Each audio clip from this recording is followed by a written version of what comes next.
Hey guys, Kevin here. And what I want to talk about today is very serious. See, I want to talk about what we're going to do if they go after Trump for impeachment or in some other way that would remove our president from office, the president we democratically elected, the president who has done more for America in 1 year than Obama did in 8, has left us better off by every metric than under 8 years under Obama. According to National Review, the collusion probe against President Trump is now coming to an end. Does that mean that, they're going to stop investigating Trump? Hell no. That means that now they are going after an impeachment investigation. And why are they doing this, guys? See, the left and the establishment, Republicans, those rhino Trotskyites like John McCain, George Bush, Mitt Romney, Dick Cheney, they were never going to let us have nationalism in America again. They were never going to let us have a candidate who was going to actually try to make America great again. They want deindustrialization. They want big government. They want socialism.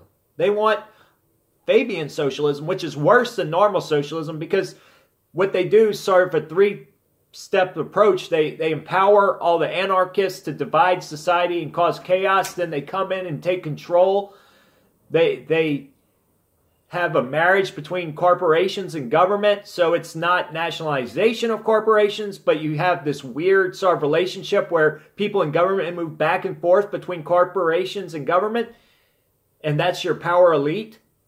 So they have feudalism and crony capitalism for themselves and socialism for everybody else to keep us state dependent. That's what they're shooting for. That's what Henry Kissinger and the Bushes talked about back in the 1970s and 80s when they were going to the Club of Rome meetings. They talked about how great the Chinese model was. Hillary Clinton said she wanted to model her America after the kind of model that she saw in China. These are the people who run the world. They have all of our institutions completely subverted. The colleges, the media. They used the media this week to say that Trump was going to be indicted because General Flynn was ready to testify against him and that, he was now going to be facing serious charges because Flynn was going to throw him under the bus. All of that turned out not to be true. But everybody believes it. They know the dumbed down sheep. Once they've heard it, that's it. They don't care about the retraction that comes later. They just tell them this and that's it. They know it now. That's what the perception is. So later they throw the journalist under the bus, even though the journalist was just reading off lines that the establishment told him to read. His producers told him to read it. And that probably came straight down from the DNC because we know how the DNC works directly with all these big media companies. On top of that, you have the Muller investigation team being exposed for writing anti-Trump and pro-Hillary texts and emails. Not just this Peter Stzrok, but several other people now. Handy said he's going to expose them sometime this week. On top of that, you have Zero Hedge reporting all the members of the Mueller investigation, all his investigatory team, have ties to the DNC and are all heavy Democrat donors. People like Andrew Weissman, who's a Barack Obama donor, maxed out. Ginny Reed donated max to Hillary Clinton and Obama. Andrew Goldstein, according to Fox News, Goldstein contributed $3,300 to Obama's campaign in 2008 and 2012. That's the max per individual. Greg Andrews, big Kristen Gillibrand donor, who's a Democrat from New York. James Quarles donated $1,000 to Hillary Clinton. Barack Obama donated money to other Democrats, including friends of Chuck Schumer, to other Democrats, so he's donating to these PACs. Elizabeth Preglogor, former law clerk to Ruth Bader Ginsburg and Elena Kagan, Democrat there, donated to Obama and Clinton. Brendan Van Grack, big donor to leftist groups. Rush Atkinson, donated to Clinton's. Kylie Freeney, Clinton and Obama donor. These are the people investigating Trump right now. Totally stacked against them. So what do? These people are obviously on a witch hunt, and the general public is being so manipulated by the media or so enthralled in cognitive dissonance that they don't know what is going on or don't want to hear what's going on. They don't even know that America's doing better now. They watch Saturday Night Live and Colbert and think everything's going to hell. They think things were great under Obama because the media cheered him on constantly. So what did we do? Well, here's the thing, guys. The military, the majority of the military will support Trump. People in the military are nationalists. They're also constitutionalists. And I think they're very awake and they see right through this. Us veterans out there, we will stand by Trump no matter what. The majority of us will. So would it come to a conflict? Maybe. How do we stop that from happening? Well, you see, here's where it gets tricky. We cannot do much right now. But we can call people, call our senators, those who we can trust, and let them know we're not going to stand for this. Let them know they need to start investigating Mueller. That might throw a roadblock in it. We also can call generals, call people in the military, call people you know or people you don't know. You can write letters to military generals or to people who have power to put fear into these people in Washington. Call them and let them know that this will cause serious civil unrest. This will destabilize America. And I think that's what they want. They want to destabilize America. But, we can let them know we will not stand for this as a country.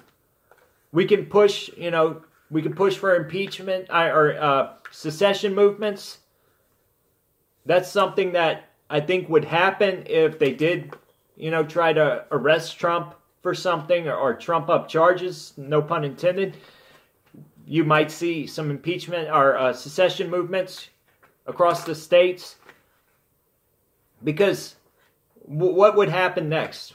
Would Pence come in? Nobody wants Pence. Nobody wants Pence. And we would see right through it. We would see it as a move against to void our democratic process, to basically take our voice away.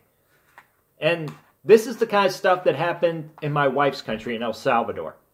This is some third world banana republic bullshit, and we have to stop it. And how do we stop it? I hate to play the same games they play down in those banana republics, but that's what they do. They get the military involved. They start, speaking of revolution. They start talking about ways to go out and put the fear of God into people who do try these kind of shenanigans. Guys, look, there's a saying it takes 3% of the U.S. population to cause a revolution and win. And that's where you hear the term threepers from. Nobody wants that. Nobody wants that kind of thing to happen in America. Well, maybe the left do. We've seen Antifa calling for a revolution, of course. But I'm just saying, if 3% of Trump supporters even, not even the whole of America, 3% of Trump supporters, that's millions of people who could go out and do all kinds of damage to this country and take out these infiltrators, these subversives, these seditionists. But nobody wants it to come to that. But these people are playing with fire. And so we have to do everything we can to avoid that. We have to do everything we can to write our senators, call our congressmen, call our governors, and have them basically put the warning out. Do not mess with Trump. Drop this investigation. Drop this witch hunt, I should say, because it's not an investigation. They don't have anything. What are they going to charge him with? Violation of the Logan Act? There's nothing there. So what do? We just stay on top of this. We write. We go out and have rallies if we need to. Do what the left failed to do on November 4th. Go out and have a rally that lasts days. And show how strong the support for this president really is. Because on the right, we've always had a problem organizing. We've never been able to organize. We can go out and vote. We can go out and win elections. We show our presence there. We show our strength there. But when it comes to organizing, we're nowhere to be found. Not compared to the left. But, that's what it's going to take to send a message to the media, to the people of America, that we're ready to change the culture. We're ready to make America great again, drain the swamp, and they're not going to get in our way. So, you know, it's worth fighting for, guys. We need to start doing stuff to make this whole thing turn around. I'm out.